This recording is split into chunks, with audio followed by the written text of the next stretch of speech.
who choose to undergo medical surgeries and change their gender identity will soon be recognized in law if a proposed Senate bill is enacted. The bill, which seeks to amend the Registration of Persons Act, provides that the intersex persons will be recognized from their birth certificates, and if they plan to change their sex later, they will only surrender their previous identification documents, including their IDs. The bill, sponsored by nominated Senator Isaac Mwaura, is already on the second reading. In our weekly segment, The August House, we look at the bill that also seeks to deal with stigma among Kenyans whose genitalia do not match the typical male or female body. Here's Chris Tyro.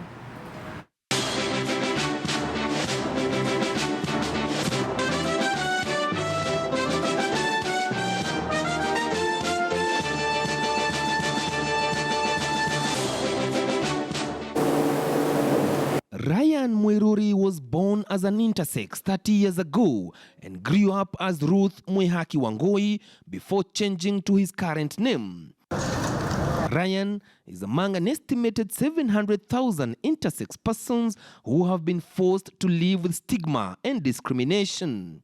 Holding that ID under the name Ruth, I can say, is a big threat to me. Not once, not twice, I've been beaten, being accused for impersonating. And it's true, we can understand the issue of insecurity in the country. There are so many cases of impersonating, but that's why we need to do something to ensure we know who are the right people and who are not. Currently, the country has no law that recognizes persons born with complex biological conditions where they have either two sex organs or their hormones do not match.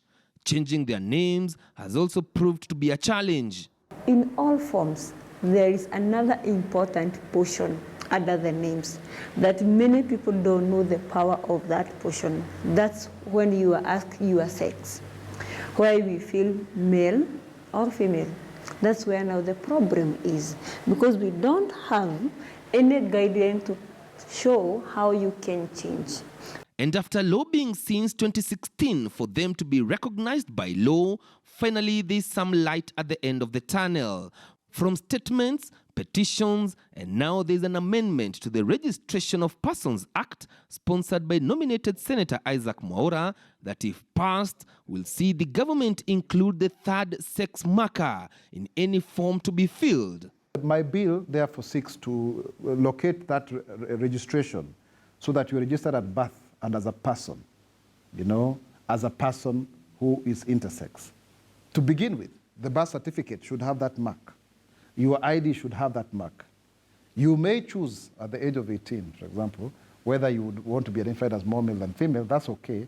What we want is just a few amendments that will accommodate the third person who is not typically male or not typically female, or maybe someone who maybe was registered as female at birth and later when they go because of hormonal, gonads or chromosomal, it changed so that you can be able to change. However, Kenya made great strides this year after it became the first African country to recognize its intersex population in the census exercise concluded 2 months ago. There is still resistance. You'll be surprised to know that when I submitted the bill to the same committee, they rejected under pre-publication scrutiny. They said that these people are not many, and of course they didn't understand. But today, when there was public hearing, you could see the conversion of the floor of the House. In fact, I got someone to second the bill from there.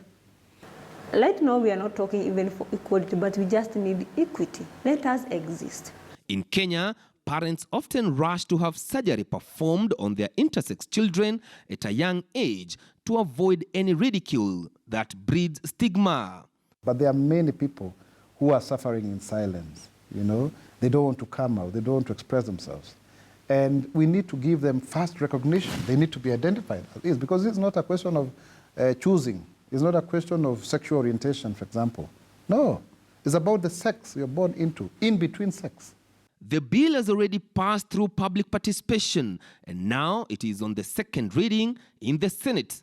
I want you to think of an individual who has just completed high school, because those are the age of 18 now. and you are told before you get your ID, you need to go all this process that is taking 7 years. And maybe you wanted to enroll with the higher education and to start the right because you are 18. And now you are waiting for 7 years. Take 18 added to 7, 25 years. So that tells us you get your ID when you are 25 years old. On the 26th of October this year, Kenya will be marking the Intersex Awareness Day. Chris Dairo, KTN News.